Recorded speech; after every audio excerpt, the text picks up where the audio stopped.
안녕하십니까. 저작거리에서 바라본 20세기 예술. 오늘 1944년 보르헤스의 픽션들입니다. 1944년에 연합군이 노르망디에 상륙하고요. 드골은 파리를 수복합니다.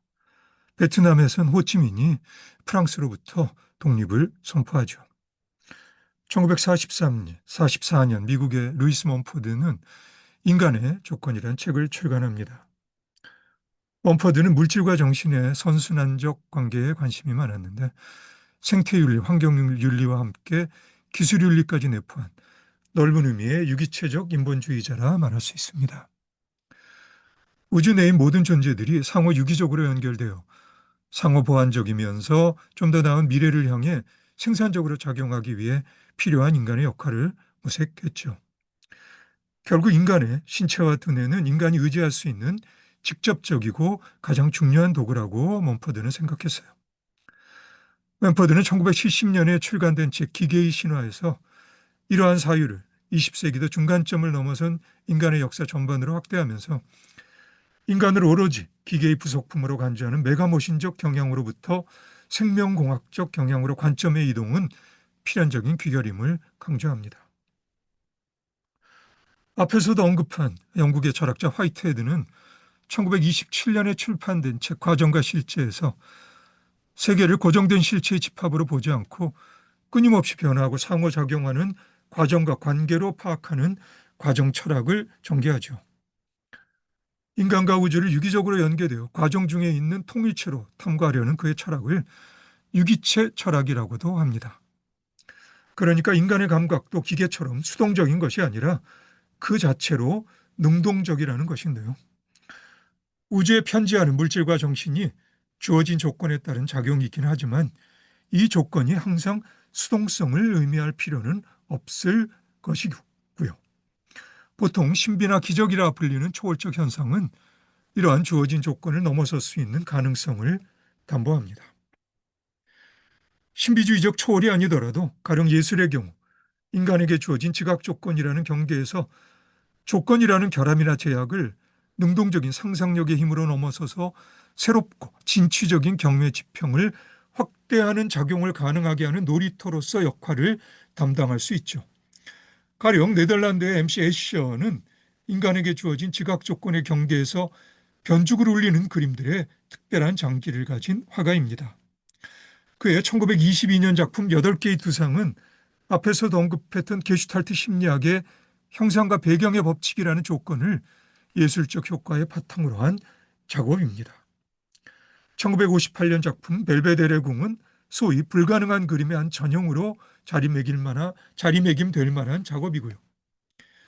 이러한 그림들은 그림을 구성하는 부분들이 유기적이고 능동적으로 작용하면서 전체적인 효과를 걷어낸 현실에서는 불가능하지만 주어진 그림이라는 틀 아래서는 얼마든지 존재할 수 있는 세계를 창조함으로써 주어진 조건에 의해 제한된 인간의 감수성과 상상력에 신선한 자극을 주는 역할을 수행합니다.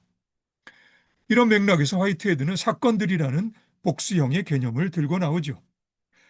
화이트헤드에게 사건은 수동적인 구조가 아닌 능동적인 작용이라는 측면에서 인간과 자연을 포함해서 우주의 기본 단위입니다.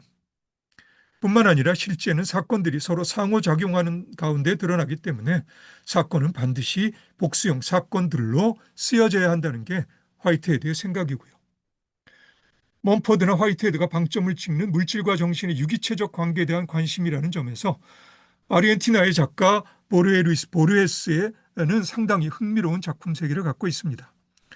그는 1944년에 픽션들을 출간하는데 우리말로 번역된 책들 중에는 애셔가 1948년에 그린 그림이 표지로 쓰인 경우도 있습니다.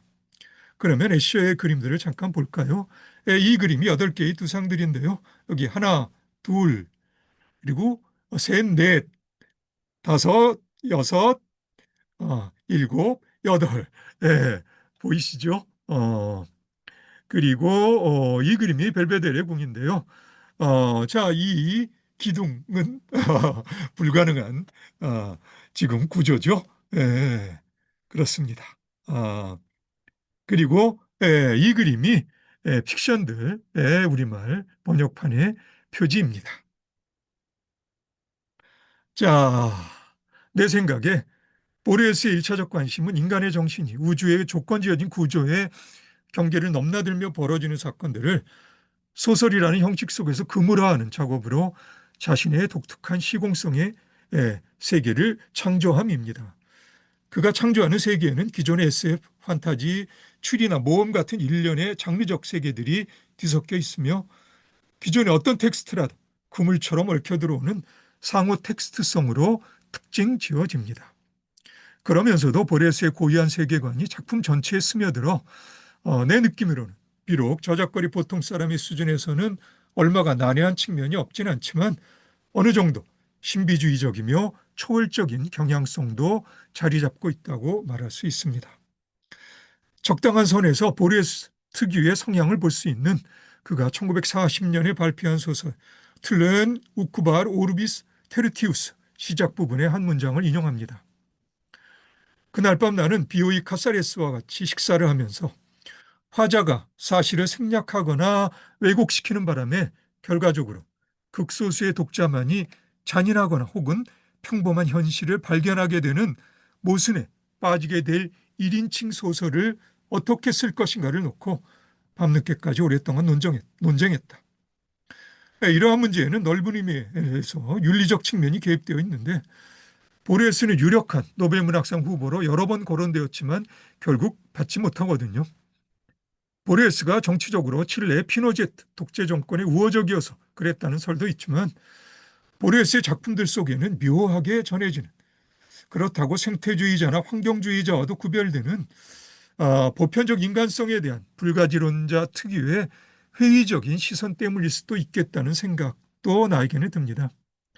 가령 앞에서 언급한 툴레엔 우쿠바르 오르비스 테르티우스의 엉뚱한 듯 싶은 이야기가 전개되는 출발점이 거울과 짝짓기는 혐오스럽다. 왜냐하면 그러한 물체와 짓거리는 인간의 수를 늘리기 때문이다. 라는 말이 흥미롭다고 생각한 보레스가 이 말을 한 인물에 대해 좀 더 알아보고 싶은 호기심이 일었다는 지점이 이 단편 소설의 출발점이거든요.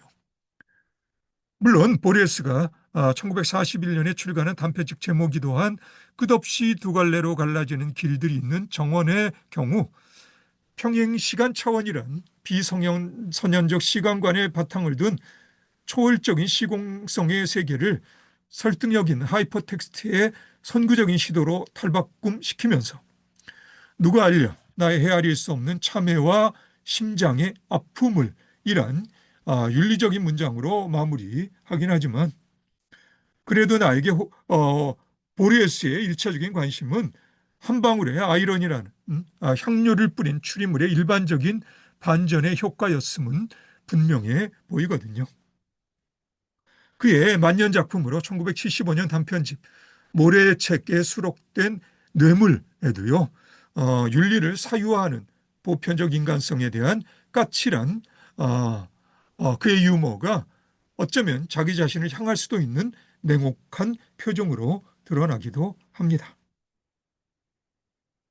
어쨌든 아버지로부터 유전적 질환으로 말미암아 젊은 날부터 항상 실명의 위협에 노출되어 있었고 1950년대 후반 완전히 실명에 이르는 보르헤스 내면의 정신적 노정이 통과한 치열함은 부족한 내 공감력으로도 충분히 미루어 짐작할 수 있습니다. 1955년 아르헨티나 국립도서관장에 취임한 보레스가 실명 후 1958년에 쓴 시 축복의 시 서두 부분입니다.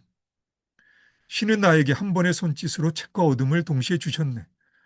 얼마나 경탄할 만한 아이러니인가. 신의 헤아릴 수 없이 오묘한 섭리에 대한 나의 허심탄회한 심경을 부탁컨대 자기 연민이나 원망쯤으로 치부하지 말아 주기를. 그리고 마무리 부분입니다. 여럿인 나, 하나의 그림자인 나, 둘 중 누가 이 시를 쓰는 것일까? 저주가 같을지면 나를 부르는 이름이 무엇이 중요하라. 나는 이 정겨운 세상이 꿈과 망각을 닮아 모호하고 창백한 채로 일그러져 꺼져가는 것을 바라본다. 보리에스가 1945년에 쓴 소설 알레프는 우리에게 조건지어진 지각으로는 경험할 수 없는 무한한 시간과 시간의 동시공전처럼 그렇게 무한한 공간의 동시공전을 다루고 있고요. 1975년에 쓴 모래의 책은 시작과 끝이 없이 무한한 페이지를 담고 있는 한 권의 책을 다루고 있습니다. 1941년과 44년 소설집에 포함되어 있는 바벨의 도서관은 일정한 구조 속에 무한에 가깝게 어마어마한 수의 책을 소장할 수 있는 도서관을 묘사하고 있고요. 1947년 소설 죽지 않는 사람은 불멸을 아우르는 소멸을 다룹니다. 1942년 작품 기억의 천재 푸네스에서는 일반화에 의한 추상에서 비롯하는 표상 없이 오로지 물샐 틈 없는 순간의 기억들만 가능한 존재를 소개하고요.